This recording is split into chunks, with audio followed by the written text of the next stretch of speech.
Welcome to Wellness Rebranded, the podcast for women ready to redesign their relationship with food, fitness, and feelings. We are a registered dietitian, a personal trainer, and a mental health therapist. 3 experts, 1 mission. To help you break free from diet culture, hustle culture, and emotional burnout, let's redefine what wellness really means on your terms.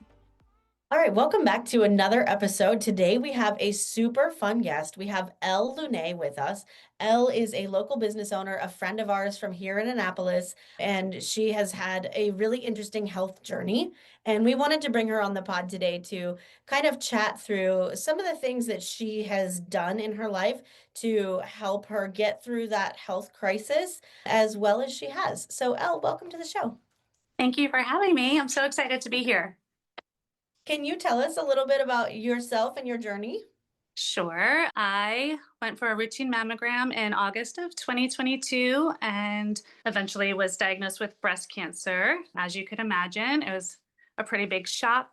I am now 54, so I was relatively young. Also, just dropped my oldest off to college and was embarking on opening my fall pop-up shop, which is my second largest shop of the year. And also as a small business owner, like trying to figure out how to navigate that diagnosis through life and through work and everything around it. Wow, Elle, I can only imagine that exact moment when you get those news, right? You go for a mammogram routine and then you get the news. What were the thoughts and the feelings that came up at that moment? Oh my goodness. I think a little bit of everything, some shock, a little bit of denial, but definitely a lot of, immediate grit and determination as well. Mm-hmm. Mm-hmm. I think hearing you tell your story, I literally just getting goosebumps of someone who has brought kids to college, like the timing of that too. Oh my goodness. Yeah. Already such a kind of like world rocking emotional time. And then to throw in a sort of major unexpected health crisis just feels overwhelming. And I first learned about your story when I read about it in our We Lead book, actually. And there were so many things about it that just, touched my heart. And I'm curious, like one thing that you talk about a lot in there was the power of community. And I would love to hear you talk us through that and how that was like a big pillar that helped you navigate such a trying time. Absolutely. Of course, like everybody has their village, right? Like I have my immediate family, I have my group of friends like locally, I have my college friends, but really what I guess amazed me the most and really was probably the biggest help through it all was the community that I had built through the pop-up shop. So I own here a pop-up shop. We've been in business for almost 13 years now. So we Wow. started as a little thing. We wanted to support some local artists in a cool boutique environment. We wanted to just bring people together. And what I didn't realize then that long ago is that in supporting these local artists and collaborating with other local businesses and giving back to nonprofits all through this shop, I was creating a big community. And I'm a big believer in karma. Like that good things come to those who do good. But in creating that community, I never did it with the thought that I would get anything back out of it. That wasn't my intention. And I never thought I would have breast cancer. So I guess what the timing of it all, obviously navigating, telling my daughter who we just dropped off at college. So we were on FaceTime with her, with my younger daughter in high school, sitting beside her on FaceTime. And we didn't want to tell Izzy before Lucy. We wanted to do it together. Well, that was very difficult. But then on a business side, I had maybe 60, 70 artists lined up to be in a fall shop. And it's a process. And they're like making the products, tagging the products. They're relying on that upcoming income from the shop. And there was no way my surgery was scheduled for October. And there was no way I would be able to have a pop-up shop, a physical brick and mortar pop-up shop. So I was really worried about letting all these people down and, telling them like I wouldn't be able to provide a space for them to sell those goods they've been working on for so long. But I was shocked and amazed that like not one person said, "What about me?" Everybody said, "What can we do for you?" And honestly, that power of community is really strong. Obviously, I'm getting emotional. It's hard not to when you talk about how people can touch your life, your lives just through, kindness and community. Yeah. I mean, we've talked about this before, not much, but the power that having people there for you can have in your life is just unmeasurable. Is knowing that there are people out there that want to see you well and that could do anything they can to support you. And I think it's key. Do you think that was maybe one of the top things that help you go through those times was that community? And for somebody out there that don't think they have that community, how do you create community like that? Well, I think, yes, first of all, you're right. That was one of the biggest things that helped me get through it personally. And I think my family and my kids, to see people rally around you, you expect that from your close friends and your family. We're grateful for it and appreciative of it. But like to see how building community or being part of a community, you don't have to be the one to build it, can really help you. And then also how great it feels when you're the one helping somebody else. Mm-hmm. Mm-hmm. So I was raised in a community where when someone has a baby, like the whole community gets together and like makes food for like a month. Yeah. Like rarely do people have to like cook their own meals, like dinners in particular. And one of my friends was pregnant a few years back, and I was like, "Hey, who's organizing your meal train? Because I want to get on the thing." And she was like, "My what?" And it just so took me aback that some people don't have the community like that. So of course I like rallied and I was like, I'm gonna be the guy to like organize all the things. Um, Right. a lot of people kind of met that with like surprise, like, oh, you're doing one? You're like, oh, I didn't realize, but I think it's so beautiful to have a community like that around you that can kind of step in when things don't go to plan. Right, 100%. And I actually, one of the cool things, I had a customer that I only really knew by first name drop food off at my front door for me, homemade chicken soup, I love which just that. like, that just kind of says a lot right there. But Well, what's jumped out at me from your story, Elle, was also that kind of one of your primary thoughts in that moment was worrying about the artist in your community and at the store, right? At a time that was clearly, so many other things for you to focus on, that was also part of where your heart went. Just, I found really touching, and it says a lot as to the kind of person you are and the kind of community you built. So it's not surprising at all to me that people want to return that to you. right. And I guess to Maria's point, she was like, how do you cultivate that community, which I don't think I really responded to just a few minutes ago. But I do think that you're right. Like I've always believed in the quote community over competition, lifting other people up. So that's how and kindness. Like I'm just a kind person. So that's how I run my business. That's how the shop was created. It's, the core of the business. And I really think that that's what made the shop do well and the community grow. There's everybody's going through something, right? And there's always something to complain about or be negative about, but I really just choose not to. I try to give everybody grace and respect. And then obviously, like in return, that just comes back to you naturally. Yeah. For sure. And helping others is something that is satisfying in itself. Like I found part of creating that community is like what you were saying. Maybe you're gonna have a lot of relationship with a neighbor, but then you hear the neighbor is going through some struggles and you jump in to help in any way you can. Because it's also fulfilling to, for human beings to feel helpful in situations, right? So it's creating that community for the one who receives the help and the one who gives the help is beneficial both ways. Not just fulfilling, but I heard a statistic the other day. I don't remember what it was, so I can't share it specifically, but essentially it was a statistic about the impact of serving others on people's individual health and wellness. And it was frankly a shocking statistic. I wish I really remembered what it was, because I remember thinking, like, it stopped me in my tracks to think, wow, I mean, I also try to be a good person and do things for other people. And we all sort of, I think intuitively know that we get a lot out of it, but to hear it correlated with someone's health in the way that it was really sort of stopped me. Yeah.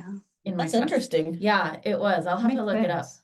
I Yeah, feel I'm like not that surprised correlates though. with like loneliness too. Uh-huh. Like part of, I heard a stat recently as well that was along the lines of like loneliness is as dangerous for your health as like being sedentary or smoking. And so having this community is such an important part of wellness that I think we forget about a lot of times. Right. We're like an island unto ourselves, many of us. So we don't like to be dependent on other people, but really humans are pack animals, so we kind of need to be, Yeah. Yeah. you know? So what other lessons would you say that you learned? 'Cause I think a lot of people listening can relate to sort of being stopped in their tracks by some sort of health crisis that kind of, all of a sudden has to take front and center stage in your life when you were not prepared for that Or not even health, any life. True. Yeah. Right. So another thing that I did very soon after I was diagnosed was start sharing my story. So because I've been in business for so long, I've built up quite a, decent following. A lot of women, either, midlife like us or younger. And I really wanted to, one, make it okay to talk about cancer because it's not like a word you just throw around. And you're just like, how are you? Oh, I have cancer. But I kind of tried to make it like it's okay. It's okay to talk about it. It's not my fault. It's not a taboo thing. And I really wanted to be able to share my story openly. One, if I could just get one person to get their routine mammogram like I did and be ahead of it like I was, because I was very lucky. It was caught very early. I only had to do surgery and radiation. I didn't need chemo. In January, I'll be 3 years cancer free. I just had a great mammo and follow up appointment. So if I could just reach one person that doesn't want to get their boobs smashed because nobody does, one person that puts off their personal health for their families, for their jobs, for other people, if I could remind somebody like that we have to take care of ourselves in order to do all those other things, then like that would have been worth my journey. And that also came back way tenfold than I would have imagined. I still have people like customers that, I just know through the shop that have my cell phone. They're like, got my mammo, all is clear. This is years later because they associate that, positive action of taking care of yourself with me. And then the biggest story that really touched me was one of my younger customers had a double mastectomy. And I didn't know that. And she said she had always carried so much guilt and shame for it. I don't know why. And me sharing my story and being so open about it really helped her change her internal dialogue. And to be able to do that for somebody just through my journey was, like Maria was saying, like doing good for somebody else kind of like lifts some of your burden off yourself. And here's a psychological explanation for that. When we talk about things and we name them, it brings clarity. And when it brings clarity, your nervous system calms down. It actually helps with that cycle of getting those news and getting into fight or flight or freeze. And you're being, flooded with so many emotions and thoughts, and that actually started talking about them and processing that information.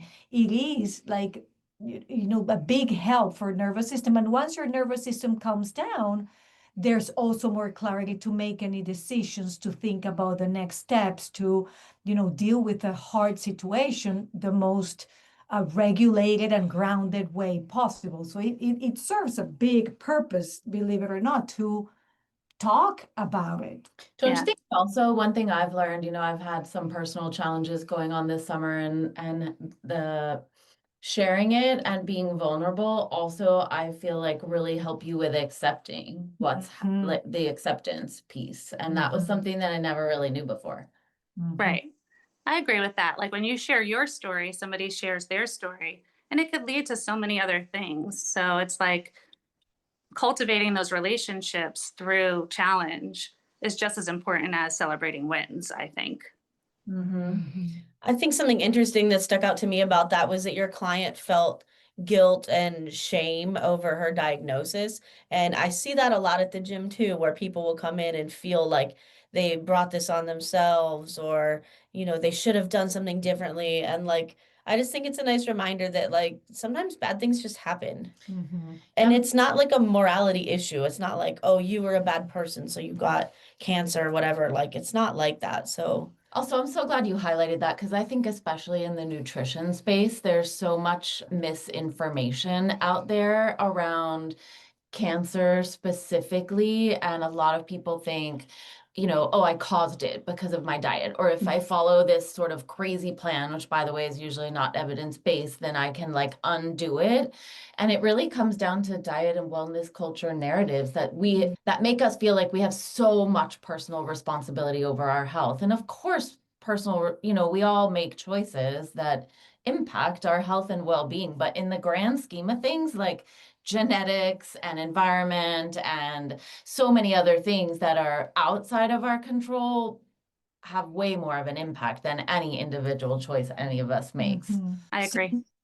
Same with emotions. People attach a lot of like maybe I was under a lot of stress, or maybe I was too negative, and that's why that happened to me. And yeah, agree, it's not a sole variable. Hi, I'm Alice-Ann Loftus, the founder of Leading Lady Coaching. As a business coach, consultant, and leadership expert, I help high-achieving women build successful, sustainable businesses without burnout. With years of experience as an entrepreneur, I know firsthand the challenges women face in business and leadership. That's why I'm passionate about empowering women to step into their confidence, create businesses that work for them, and lead with both strategy and heart. Through my coaching, online communities, and live workshops, I provide the tools and support you need to thrive, not just in business, but in life. If you're ready to take the lead and build a business that truly serves you, I'd love to connect. Visit www.leadinglady-coaching.com and follow me on Instagram and Facebook for daily inspiration and expert advice. Let's make success feel as good as it looks. as a parent, you know that worry, the one that creeps in when your child struggles to adjust to new teachers, new friends, new classrooms. You see their confidence slip when other kids seem to just get it quicker. And with teachers stretched so thin, your child isn't failing, but they're not really flourishing either. That's why I love what TCP Youth Empowerment is doing. Their mentors step into classrooms walking alongside the kids, encouraging them, celebrating every win, and reminding them that they are capable. I honestly wish they were in my child's school. Right now, they're just in 4 schools in Anne Arundel County, but with our support, they can reach so many more. So please text TCP to 44-321 or visit tcpyouthempowerment.org and give today, because every child deserves an adult in their corner, and your gift can put one there. Elle, I have another question, and we've talked about this in this podcast before, and you mentioned the community. Going back to that, were you able to also ask for help? Because sometimes we have the community and it's there and people offer things and we feel that we don't deserve it. We don't want to bother anybody, but it's so important too to give yourselves that permission of asking for what you need at that moment. How was that asking for help for you? Really, really, really hard. You could tell, like, I'm a giver. I'm like the mama bear. Like so many of my artists are younger, and like I kind of take them under my wing, and it's kind of just how my mom was. So I'm out of my friend group, like probably the biggest, like give, give, give, give, give. Don't ask for a lot. So it was really hard to then be accepting of it, but like literally, like once I did it, it was amazing. It's so important. I think, Elizabeth, like you say, it's like a vulnerability too. It's like, oh no, I'm the one that's supposed to be in charge and doing the things. And then to be able to like, no, I do need that help. And I think it was a great, great example for my girls to see me not only receive help that was offered, but ask for help as needed. Because you can't have a community if one person's only doing one thing. It has to be like a give and take. And so my life pretty much has changed since that, because I am able to ask for more. I am able to accept that I can't always be the one giving. And that's important for mental health. It leaves room for growth in other areas and all of those things. Mhm. Yeah. I think it's such a blessing too to let other people have the opportunity to be helpers. You know, Hmm. like we all need that, right? Like there's amazing statistics about how important it is to help other people and serve. But if we're all just doing it all ourselves all the time, like the opportunity isn't always right in front of us. You're right. And that's what when the artists were like, "What can we do for you?" And then I wasn't able to have my fall shop, but I opened my holiday shop, and I had a lot of physical restrictions because of my surgery. And my artists did like a sign up genius, and they volunteered hours, which is not required. I have and my staff stepped up because during the holidays they all have kids and busy lives, and some of them have other jobs, but they all really rallied to make sure that like the shop was covered, that if I needed to be at one of Izzy's games, that was covered, obviously for doctor's appointments and everything. So you're right. Like, but how good did that make them feel to be able to be there and do something the way it would have made me feel good if I could have done that for them? So it is important to acknowledge that side of it, Tara, like you said. Mhm. And I think it's so hard to accept help sometimes. So I'm curious if you have any tips for people out there that are like, "Ooh, I just like that's not me. I never ask for help." How'd you get over what The tips do you bump. have to sort of help someone get over that hurdle? I think first going to back to that, like you're doing them a favor by letting them do something nice for you, or maybe not a favor, but you're giving them that gift Right. of like if you flipped it and you wanted to do something for them and they kept saying no, but you knew they needed it, that would make you feel bad. So I think looking at it from the other side helped a lot. And then really just at some points I just really needed it, Yeah. and it felt good. It made me feel it gave me room to focus on the things I needed to do to recover, to remain healthy so that I could then show up again, like make dinner for my family to have some normalcy, that type of thing. So I think that, and I guess that's it. That's Yeah, the, it makes me think that it's even a great invitation for some personal work. Sometimes that difficulty in asking for help might come from the belief that if you can do it, why not doing it yourself? Or you don't deserve other people's Mhm. times, or you not doing it show weakness and you don't want to feel weak. But Mhm. true that just because you can do all these things, not necessarily means you have to do them.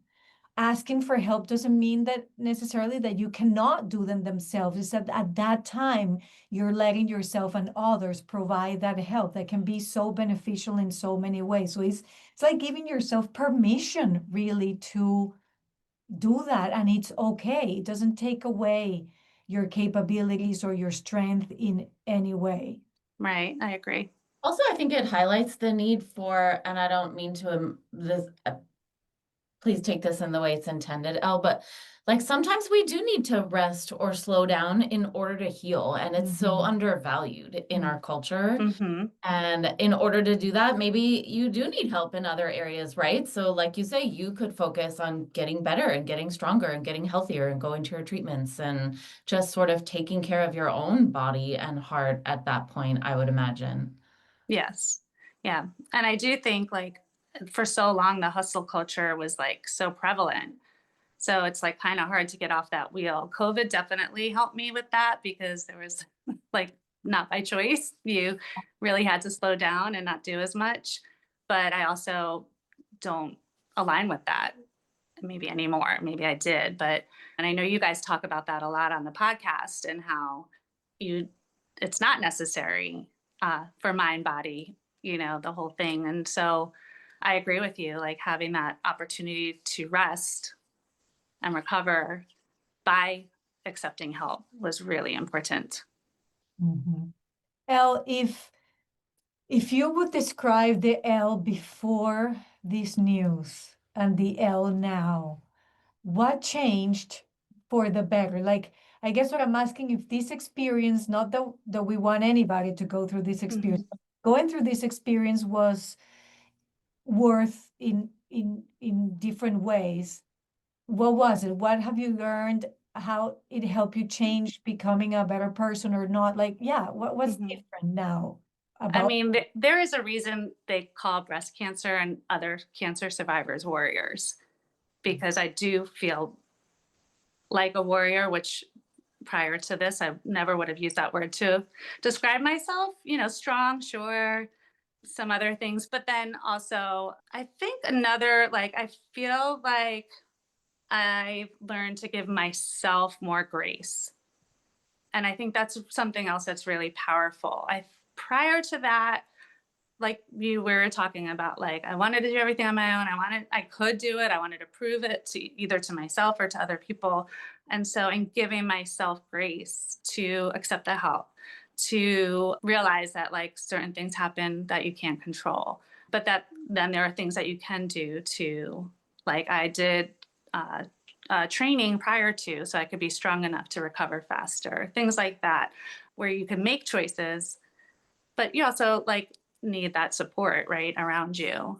And then that grace carried over even into business after the fact. So like I was talking about having so many artists in the shop and managing them is a lot. And I always tried to give everybody grace. Like if they didn't show up when they were supposed to, if they just, say they forgot. And for a while, like I kind of let it go a little too far where like it was affecting my life and like what my responsibility, like people kind of forgot that I was on the other side and that I might have somewhere to be.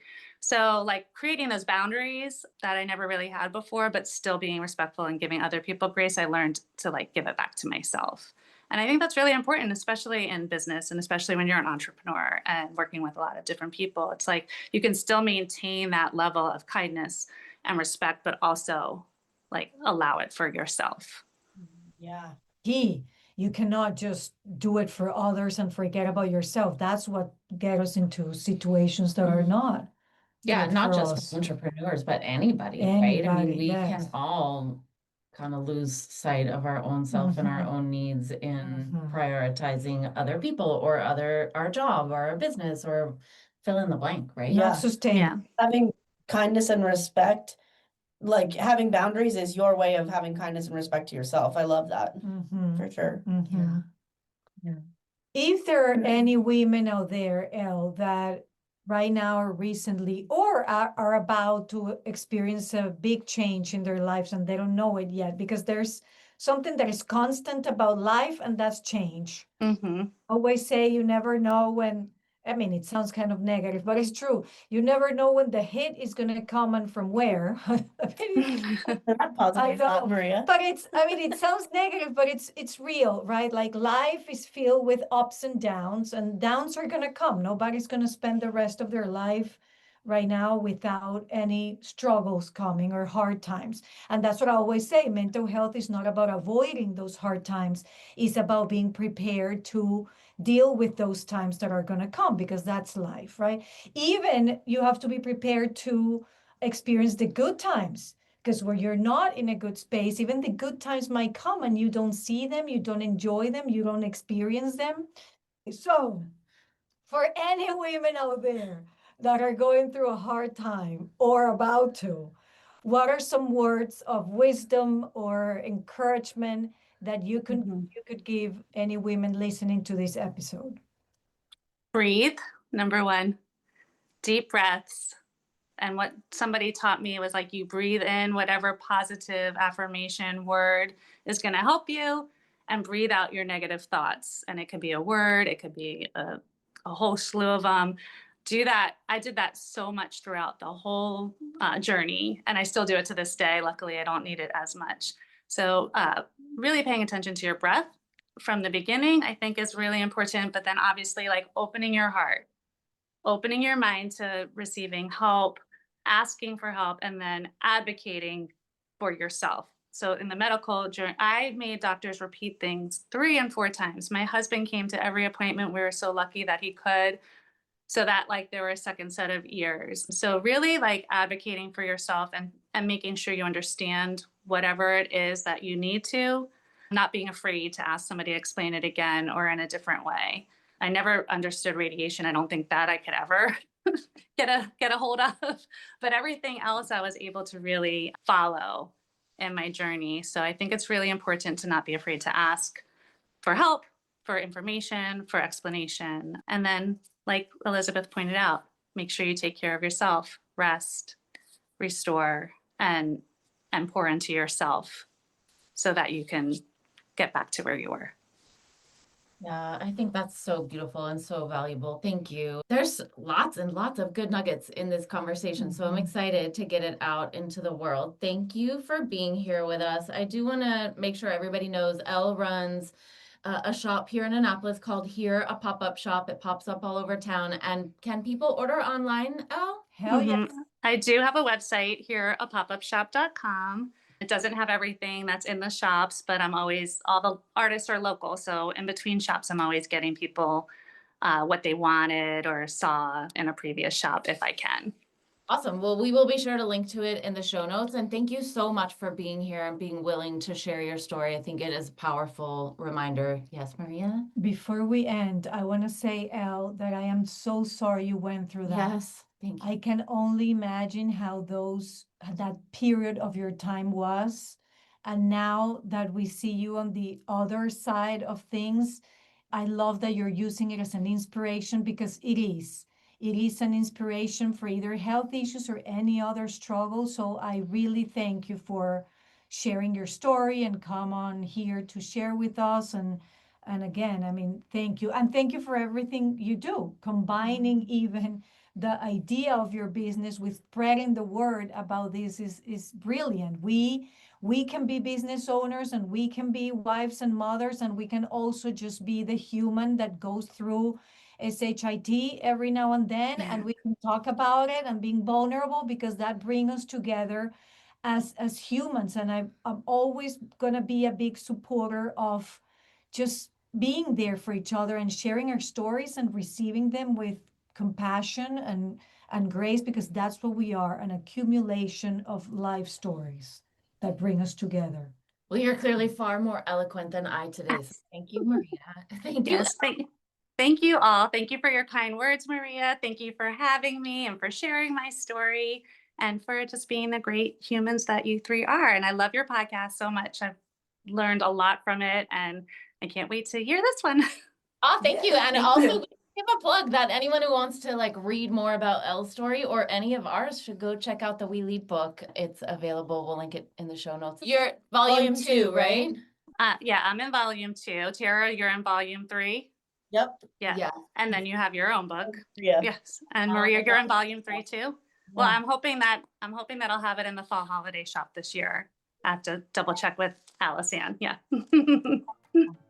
Well, thank you. Thank you guys. Have a great day. You too. Thank you for listening. If you want to connect with me outside of this podcast, you can find me on Instagram at coaching_therapist. I'm Elizabeth. You can find me at Elizabeth Harris Nutrition or in my Facebook group, Health and Healing with Intuitive Eating. And I'm on Instagram and Facebook at Tara De Leon Fitness. Guys, if you loved this episode or any of our other episodes, we would love it if you would leave us a review on Apple Podcast. It really, really helps us get the non-diet word out to the rest of the world. So please leave us a review. Yes, thank you.